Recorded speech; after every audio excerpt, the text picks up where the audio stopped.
కామారెడ్డి జిల్లా సదాశివనగర్లో ప్రారంభానికి సిద్ధంగా ఉన్న మార్వాడి జ్యువెలరీ షాప్కు గుర్తు తెలియని వ్యక్తులు నిప్పు పెట్టడం కలకలం రేపింది. మార్వాడి గో బ్యాక్ ఉద్యమంలో భాగంగా ఈ ఘటన జరిగినట్లు అనుమానాలు వ్యక్తమవుతున్నాయి. సదాశివనగర్కు చెందిన ప్రభులింగం మార్వాడి వ్యక్తి అయిన దినేష్ జ్యువెలరీ పెట్టుకునేందుకు షాప్ అద్దెకిచ్చారు. కొన్ని రోజులుగా స్థానికంగా స్వర్ణకారులు మార్వాడీల మధ్య దుకాణాల నిర్వహణపై గొడవలు నడుస్తున్నాయి. ఈ క్రమంలోనే శ్రీధర్ అనే వ్యక్తి మరో ముగ్గురితో కలిసి పెట్రోల్ పోసి తమ షాపులను దహనం చేశారని ప్రభులింగం పోలీసులకు ఫిర్యాదు చేశారు. మా ఇంట్లో షాపు మార్వాడి వాళ్ళు గోల్డ్ షాపు వేసుకోవడం జరిగింది. వేసుకుంటే అవసర శ్రీధర్ అనే మనిషి పెట్రోల్ పోసి షాప్ తగలబెట్టిండు.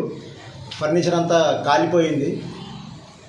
ఆయన వేరేళ్ళు ఎందుకు షాపు వేస్తున్నారని బెదిరిస్తున్నాడు.